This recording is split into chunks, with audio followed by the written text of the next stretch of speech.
Hola, buenas noches. Bueno, nosotros somos alumnos de segundo año, mañana, de la carrera de martillero, corredor público y administrador de consorcios de la Universidad Católica de Santiago del Estero, con sede en San Isidro. Esta entrevista forma parte del trabajo final de la materia Administración Inmobiliaria, cuya profesora es Andrea Rabier. Le damos, bueno, la bienvenida y le agradecemos al doctor Silvio Katz, que es el titular de la firma BRIC Propiedades y Servicios de Buenos Aires. Silvio es abogado, recibido en la Universidad de Buenos Aires en 1983, se dedica al derecho civil e inmobiliario, y funda en 1984 la firma BRIC Propiedades, abriendo su primer local en la avenida Pueyrredón, casi esquina Santa Fe, en la Ciudad Autónoma de Buenos Aires. Hoy, después de 37 años, ya cuenta la empresa con 8 locales comerciales en Capital, 3 en la zona norte y 1 en la zona sur del Gran Buenos Aires. Así que bueno, si les parece bien, comenzamos nuestra entrevista. Y bueno, la primera pregunta es un poquito general, Silvio. ¿Podrías contarnos cómo ves el mercado inmobiliario actual en esta pandemia? Bueno, ¿cómo están todos? Gracias por invitarme. Les cuento mis opiniones, mis impresiones.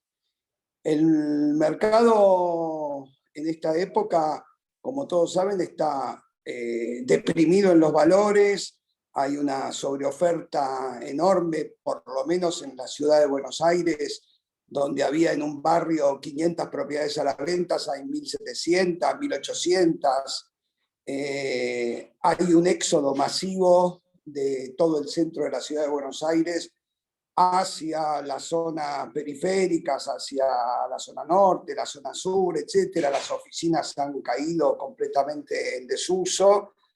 Y esto es en cuanto a la ciudad de Buenos Aires. En el interior del país pasa algo exactamente similar, tanto en Rosario, que yo tengo noticias, como también pasa en Córdoba, en Santa Fe, en el mismo sur. La situación es de franco descenso de los valores y el mercado está completamente recesivo. Eso es a nivel Argentina. A nivel Latinoamérica también está recesivo y a nivel mundial también está recesivo. Esto es lo general.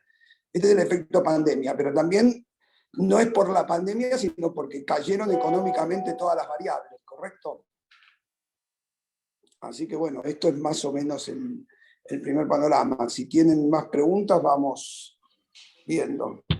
Bueno, ¿qué tal, Silvio? Mi nombre es Juan Ignacio Marota. Un gusto en conocerte y te agradezco muchísimo por estar en esta entrevista con nosotros. Mi pregunta es si BRIC se dedica exclusivamente al rubro inmobiliario. BRIC se dedica en su origen al rubro inmobiliario para simplemente la intermediación de compra-venta de propiedades y alquileres. Inclusive cuando yo fundo BRIC, ya estaba recibido de abogado, ya conocía el negocio inmobiliario y me gustaba el negocio inmobiliario, y traté de no poner mi nombre personal, sino poner un nombre distinto, porque yo pensaba que había que diferenciar esta actividad, digamos, de corretaje y de aspectos de tipo comercial de la actividad netamente profesional. Hoy por hoy esto ya está absolutamente, desde mi punto de vista, desdibujado. Yo creo que los corredores son profesionales, creo que se ejercen actos, digamos, de comercio inevitablemente cuando se arman desarrollos, etcétera, y BRIC se dedica a intermediar, se dedica a administrar alquileres, se dedica a construir, a armar desarrollos, se dedica a generar corrientes de inversión de acreedores, inversores hipotecarios y tomadores de créditos hipotecarios. Y a la vez también nos dedicamos a muchos aspectos del derecho inmobiliario, porque tenemos una captación muy fuerte de sucesiones, tenemos una captación, digamos, de todo tipo de necesidades alrededor del negocio inmobiliario, tipo desalojos, etcétera, etcétera, etcétera. O sea, es un montón de aspectos los que se toman en cuenta. Pero ustedes que están estudiando para ser martilleros públicos no tienen por qué, digamos, mirar específicamente ese norte, porque hay empresas que se dedican exclusivamente a la intermediación y hay otras que se dedican nada más que a alquileres temporarios y hay otras que se especializan nada más que en organizar desarrollos y no intermedian ni administran. O sea que BRIC no es un modelo único. Yo creo que cada profesional y cada corredor que vaya saliendo de las facultades tiene que aspirar a armar su propio modelo de negocio, ¿correcto? Su propio modelo de inserción profesional en el tema inmobiliario, que es vastísimo. En este momento, por ejemplo, nosotros estamos armando un fideicomiso para hacer un hotel en Chascomús, en realidad, en una estancia que se llama Pedro Chico. Vamos a hacer 50 cabañas con el dueño de la estancia, que son eco-lodge, para después venderlos para uso personal y también como lugar hotelero. Y hay gente que se dedica nada más que a hoteles, por ejemplo. O sea, yo creo que esta entrevista les tiene que servir a ustedes, en todo caso, para abrir la cabeza y dedicarse a lo que se les parezca más afín a cada uno. Yo conozco gente que solo se dedica a campos y le va muy bien. Y vos le decís, vendí un departamento y dicen, no, sí, lo tomás, te lo paso a vos, no, ni me quiero ocupar. ¿Correcto? Bueno, Silvio, te hago una pregunta yo. Buenas noches. ¿Cómo está departamentalizada tu firma o la firma? ¿Cuántos empleados tienen aproximadamente? Somos 70 personas trabajando. Pero bueno, somos 12 locales, pero aparte de ser 12 locales, somos lo que nosotros llamamos oficinas. Es decir, nosotros tenemos, para explicar el modelo de BRIC, correcto, el modelo es el siguiente. Ahí, primero, está totalmente centralizadas las tasaciones, o sea, todas las tasaciones están centralizadas en una única oficina que se llama Oficina de Tasaciones, donde hay gente especializada para capturar la tasación. Cuando se llama a un local, la derivación telefónica automáticamente va a la oficina de tasaciones, con un preatendedor, y esa oficina de tasaciones no está en un local, está en una oficina en Pueyrredón y Santa Fe, en un edificio, ¿correcto? Se centraliza, se combina la tasación, se realiza la tasación, etcétera, etcétera. Se hace el seguimiento de la tasación centralizado, entienden lo que es el seguimiento, cómo le va, cómo le fue, quiere, etcétera, entregarnos la propiedad a la venta, y después la propiedad entra a la venta. Hay dos grandes departamentos que serían Capital Federal y Zona Norte y Zona Sur, ¿correcto? Eso sí son dos grandes unidades, porque no es lo mismo trabajar propiedades en Zona Norte o Zona Sur que trabajarlas en Capital Federal. Es totalmente distinto el sistema comisionario entre los vendedores, totalmente distinto el sistema de relaciones con los clientes, etcétera, etcétera. Bueno, después de la centralización de la tasación está centralizado el marketing publicitario, lo que serían las altas y las bajas del sistema, de la página, la publicidad en todos los portales, etcétera, etcétera, lo que sería, nosotros tenemos un sistema propio de gestión inmobiliaria con el cual las propiedades que entran automáticamente son nuevamente ofrecidas a gente que tenía un interés particular sobre esas propiedades, anterior, correcto, gente que buscaba un dos ambientes, bueno, que no encontró, entró un dos ambientes y se le ofrece, eso se hace todo por sistema. Después se muestran las propiedades y se hacen las entrevistas y se toman las reservas en cada uno de los locales, porque los locales tienen asignado vender todas las propiedades que tiene BRIC, pero esos locales tienen asignadas propiedades que les quedan cerca para llegar más fácilmente a mostrarlas, lo que no quiere decir que no puedan ofrecer otras que están en otros locales. Y después de que se toman las reservas, entra lo que se denomina la oficina de firmas. Tomada una reserva, la oficina de firmas está constituida por 2 abogadas, 2 secretarias y por mí, y se cierran todas las operaciones. Y la oficina de firmas de alquileres también está constituida por una persona que primero trabajó ofreciendo alquileres, después trabajó administrando alquileres, después trabajó en la caja y después trabajó dirigiendo la oficina de alquileres. Y bueno, la oficina de alquileres son 5 personas que se dedican exclusivamente a cerrar los alquileres y también a administrar los alquileres. ¿Con esto más o menos se entiende? Muchas Hay gracias. hay oficina de publicidad, hay oficina de marketing, hay, bueno, una serie de otras cosas. Hola, hola Silvio, ¿cómo le va? Te hago ¿Cómo estás? yo te quiero preguntar, ¿cómo influyó el Dale. avance de la tecnología en su empresa y cómo actuó el personal en relación a esos avances? A ver, la tecnología para nosotros es algo esencial. A ver, yo en el año 1984 fundo BRIC, en el 1986, 1987 aparece la primer Commodore 64 y yo la compro y empiezo.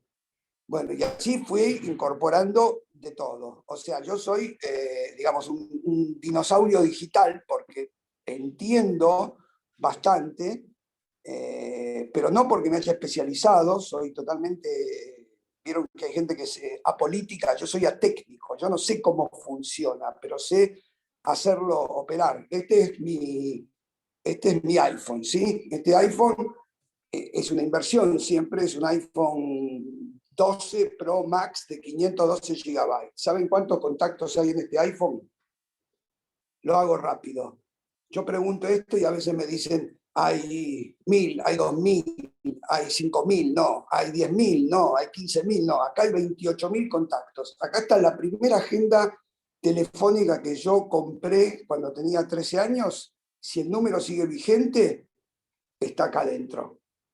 Entonces la tecnología es esencial. ¿Cómo influyó por la pandemia? Se produjo un sinceramiento terrible, porque el que no sabía utilizar una computadora se tuvo que poner a aprender a utilizarla. No puede ser que no sepas utilizar las herramientas, pero no hablemos de Windows. Windows es como ser un analfabeto si no sabes, digamos, escribir en un Word. Hablemos de utilizar un Zoom, hablemos de saber buscar, hablemos de saber grabar una entrevista en video y pasársela al cliente, mostrarle cómo se busca una propiedad en zona propia. El cliente dice, no encuentro la propiedad en zona propia. Mirá, yo me grabo a mí mismo y te muestro cómo se busca. Entonces, la pandemia y todo lo que trajo fue realmente como un catalizador positivo, como se dice en química. Aceleró los procedimientos y la gente tuvo que aprender. Pero aprendió el público y aprendió también el operador inmobiliario, ¿sí? Se terminó el diario, se terminó la lectura. ¿Correcto? Muchísimas gracias. Y un tema más de fundamental importancia. Apareció WhatsApp. WhatsApp es el elemento más importante que utilizamos en BRIC. Yo tengo infinidad de grupos de WhatsApp. Hay un grupo para ventas, un grupo para muestras, un grupo para la oficina de firmas, un grupo para la oficina de documentación. Toda la comunicación es a través de WhatsApp. El correo electrónico está dejando de existir. Se utiliza, pero está dejando de existir, ¿correcto? Bueno. Ahora vengo yo.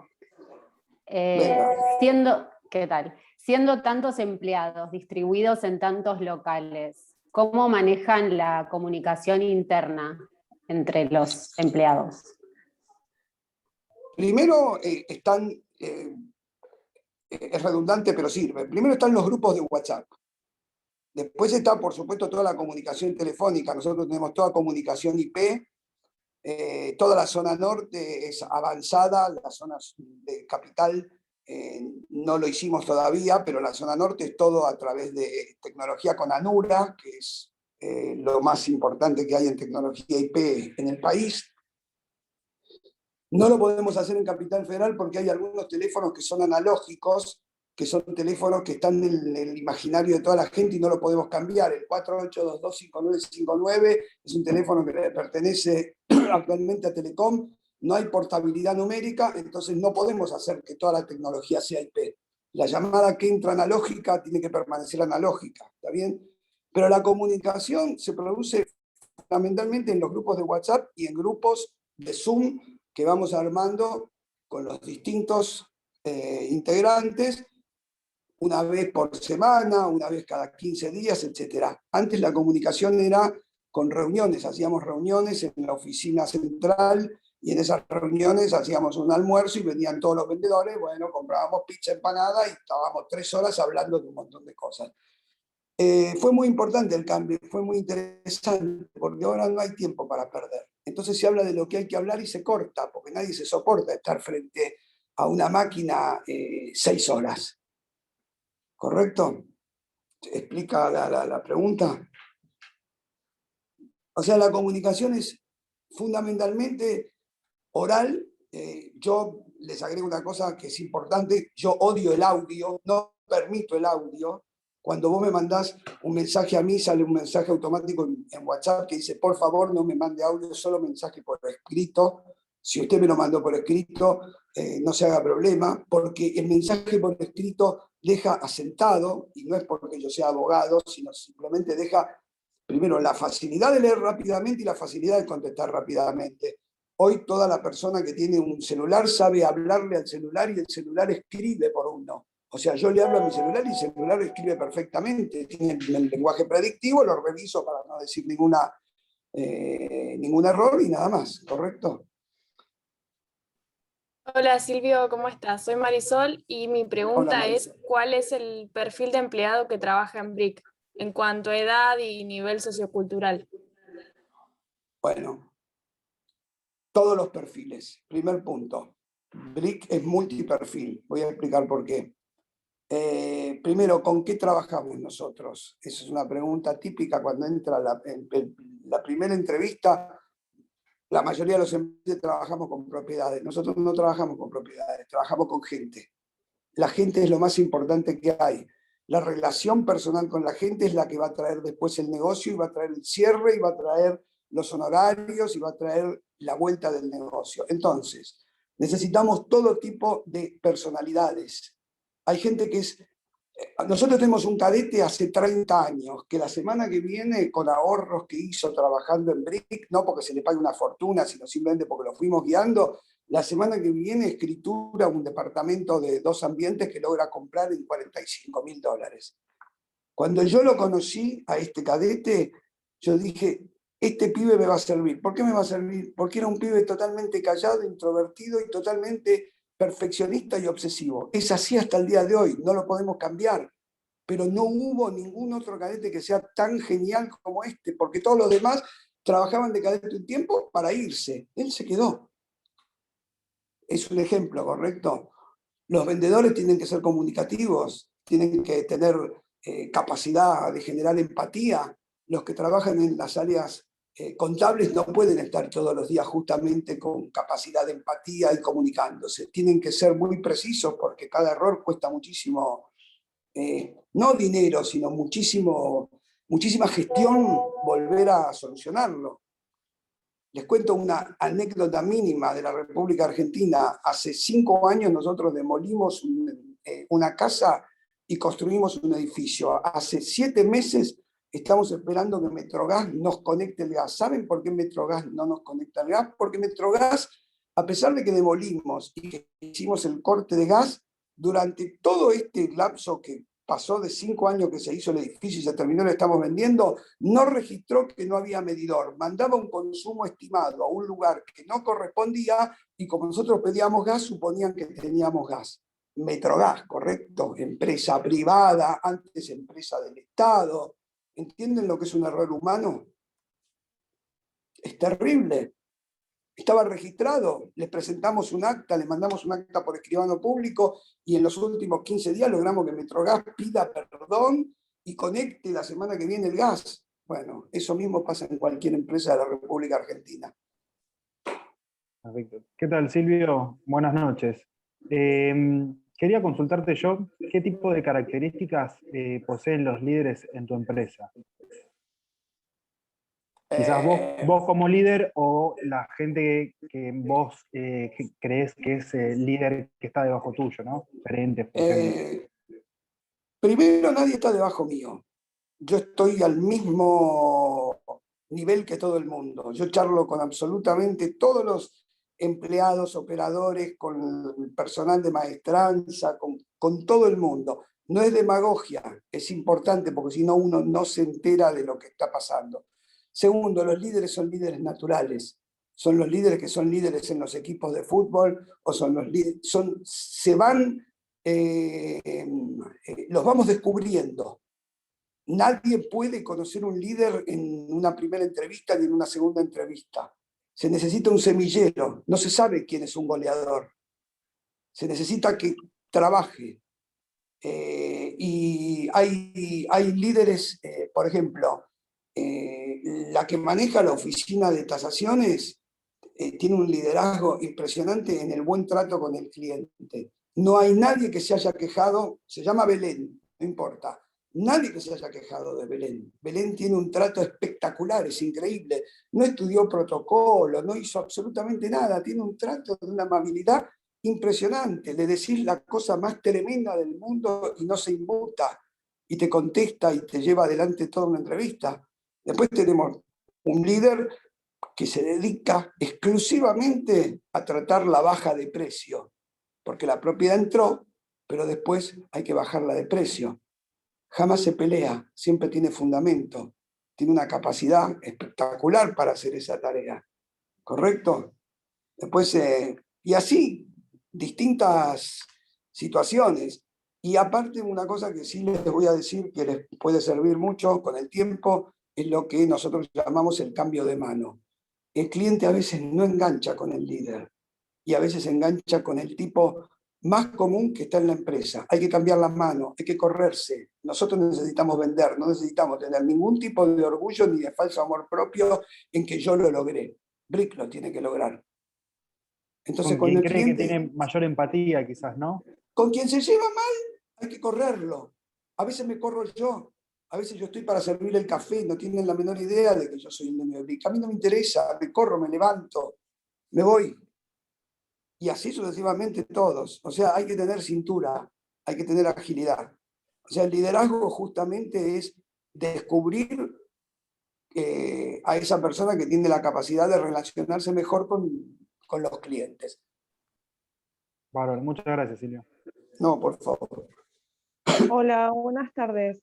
Dos preguntas. Hola. La primera es, ¿considera Brick una empresa innovadora?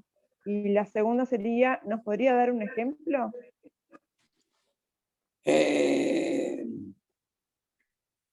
Somos innovadores, pero siempre estamos copiando. La creatividad está en saber copiar. La innovación es en nunca dejar de estar buscando en dónde está la falla, o sea, siempre nos ponemos, cuando una operación se cae, cuando una operación no sale, nos ponemos a pensar en dónde fallamos nosotros. ¿Somos innovadores? Sí, es cierto que somos innovadores en todo lo que es tecnológico. Nosotros tenemos un departamento de computación, ese departamento de computación tiene un programador y un jefe de sistemas, y después tenemos gente que es completamente, digamos, dedicada al área de sistemas, y le estamos pidiendo que todo el tiempo investiguen cosas nuevas. Pero, bueno, la innovación fundamental está en creer que el cliente es lo más importante. Esa es la innovación. La innovación es una relación personal con el cliente. Podés, miren, cuando yo era muy chico y fui por primera vez a trabajar una vez, dije que iba a llamar por teléfono a un montón de clientes y tenía un vendedor muy viejo que me iba a enseñar. Y el vendedor me dijo, ¿llamar a los clientes? Me dijo, no, hay que visitar a los clientes. Ni hijos ni negocios se hacen por teléfono. Tampoco se hacen por internet, digo yo, ahora. O sea, si algo caracteriza nuestras relaciones son el trato personal con el cliente. Muchas gracias. No, por favor. Buenas noches, Silvio, soy Susana y quisiera saber cómo afectó la pandemia al trabajo cotidiano de la empresa. Bueno, primero afectó que tuvimos que cerrar. Segundo, afectó que no podíamos mostrar. Todo esto lo sabemos. Tercero, afectó que tuvimos que generar relaciones con los clientes y con todo el mundo por Zoom. Y después, sobre todo, afectó con los protocolos internos de cuidado. Tuvimos que poner menos gente en cada local, menos gente en cada oficina, generar turnos para no estar justamente amontonados.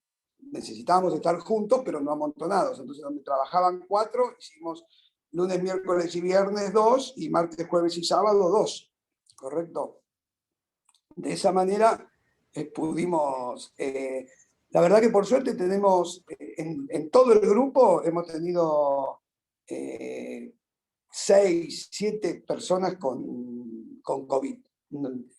Hinchamos mucho para que todo el mundo se cuide, ¿sí?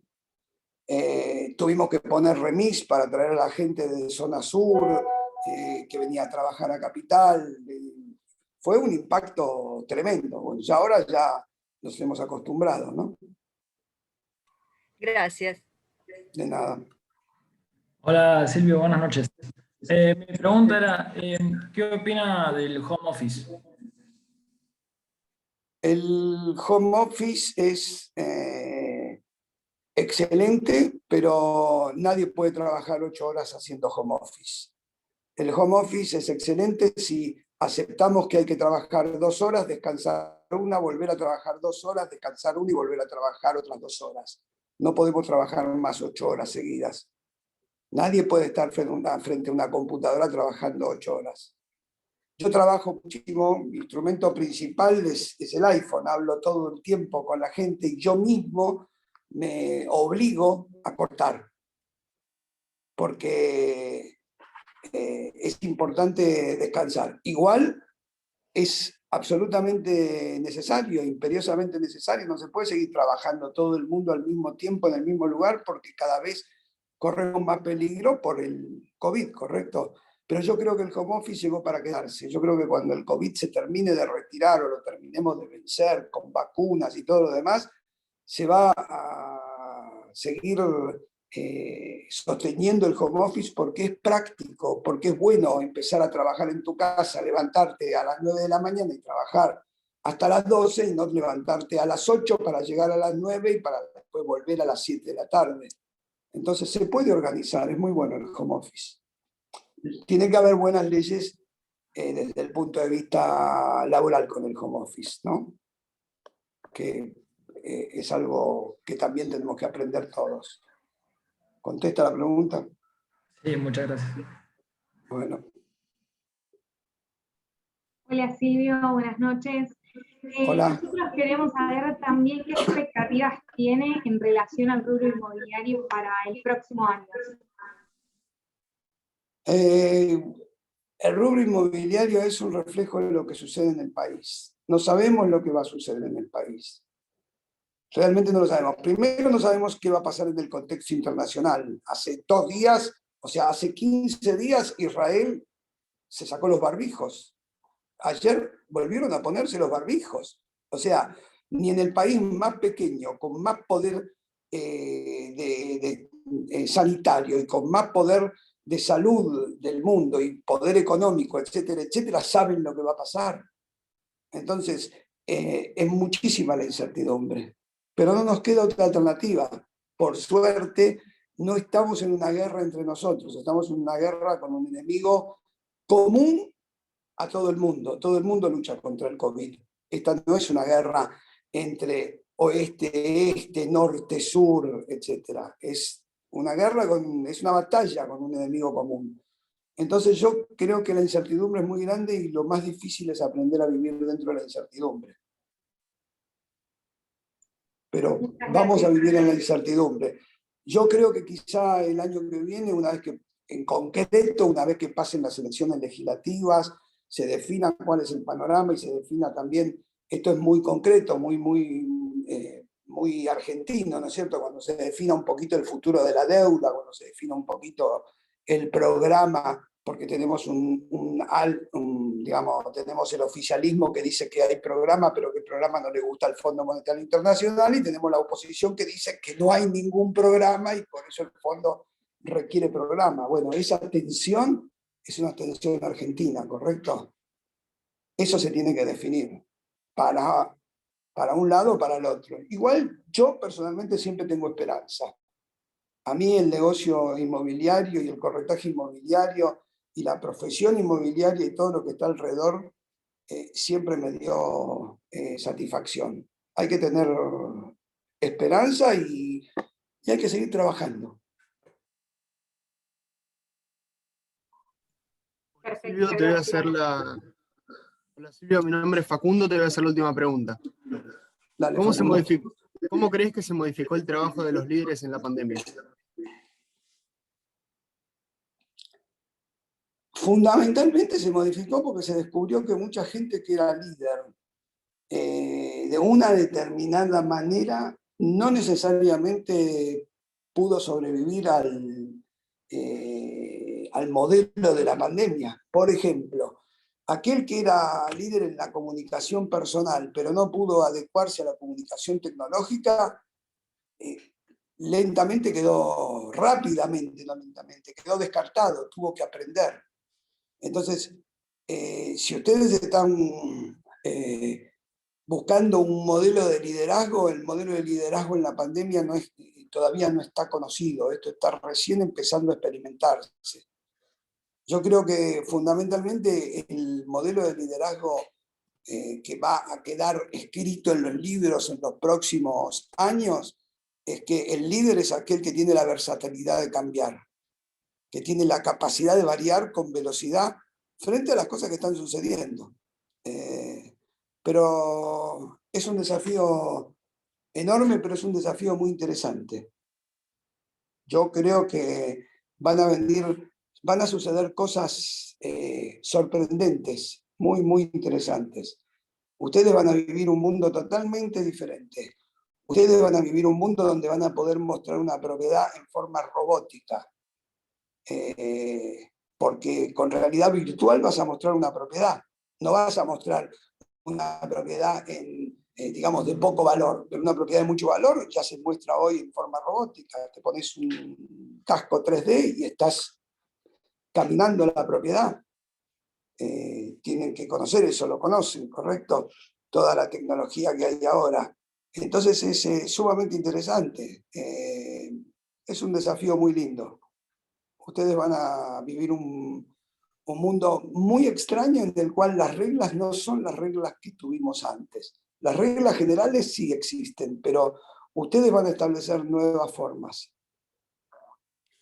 Silvio, queríamos agradecerte mucho la participación, y si todos ponen sus audios activos, le podemos dar un gran aplauso, ¿sí?